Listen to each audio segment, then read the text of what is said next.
Hello everybody, I'm Shinox from Pastime, and today I'm here with Sergeant. Hey. Today, we're going to give you Battlefield 3 tank tips. Now, Sergeant here is one of the best tank drivers I've ever played with and ever known, so he should be plenty capable of giving you the best tips in Battlefield 3 for tanks. What would you say to that, Sergeant? I hope so. Alright, so let's give you this interview now. Question number 1. What would you say is the biggest mistake people make while operating a tank? I'd have to say the biggest mistake that people make is driving over explosives while trying to fight, or letting people throw C4 on the tank in any place. That's pretty reasonable. That happens a lot. Question number 2. What tank do you personally prefer, the Abrams or the T-90A? I personally prefer the Abrams. It seems to have thicker armor than the T-90 and appears to be more accurate. Yeah, it does. Question number 3. What is your favorite attachment on the tank? My favorite attachment is zoom optics. I love to hit things at long range. As a recon, I can understand that. Yeah. Question number 4. What passive attachment on the tank do you recommend for most general situations? Well, I'd have to recommend to them proximity scan. You gotta know what's around you. Yeah. Alright. Question number 5. What active attachment on the tank do you recommend for most general situations? As I've already said, I gotta go with zoom optics. Yeah. I like to know what's coming at me and get off those long range yeah. shots. Question number 6. What stance attachment on the tank do you recommend for the most general situations? I prefer the guided shell because not many people use IR smoke, therefore I can hit them and there's not much they can do to stop me. Question number 8. What is the greatest advice you can give to players who use the tanks?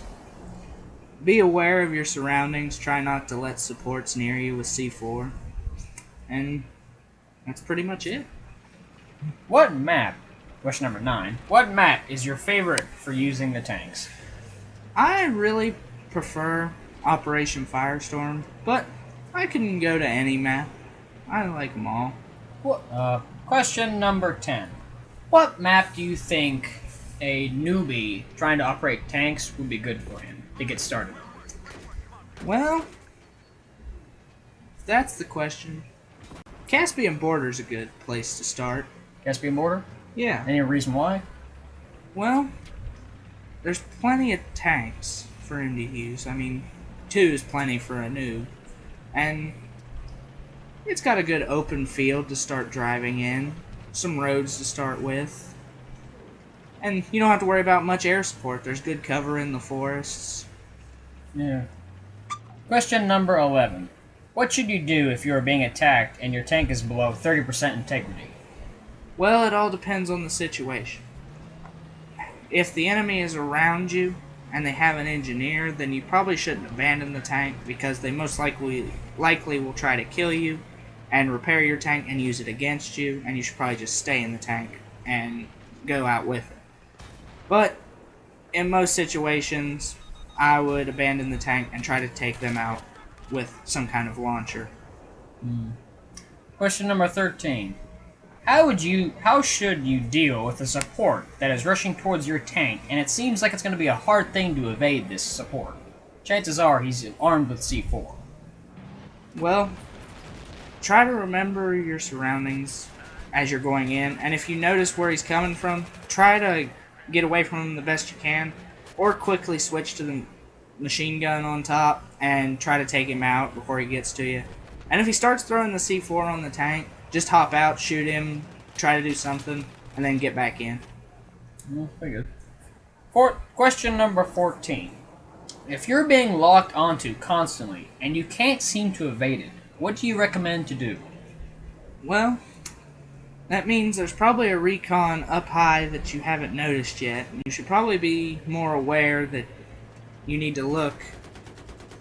And, well, you should try going on foot just a little bit, just until you realize where the recon is hiding, and check all those places. And they might be hiding close to where you were, but it really just depends the map and everybody's favorite sniping spots. I see. You as a recon would know where those are. Yeah, there's a lot of them.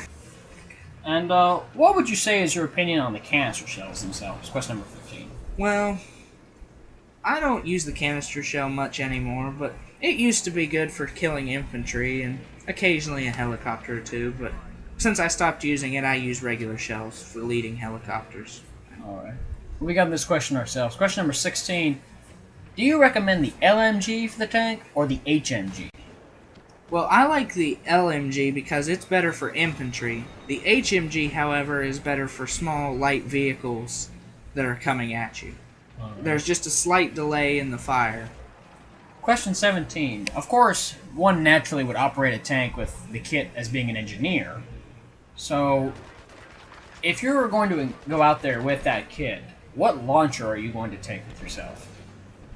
Well, I generally try to use a javelin, but if I notice that the enemy is using more IR smoke and flares than expected, I'm probably going to use an RPG or a small.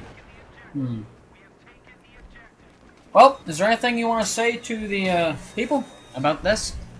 Well, I hope you guys can learn something from these tips and improve your battlefield. If you have any questions about anything you'd like to ask on Battlefield 3 Tank Tips, leave them in the comments below and we'll address them accordingly. Until then, I'm Shinox. I'm Sergeant. See you later.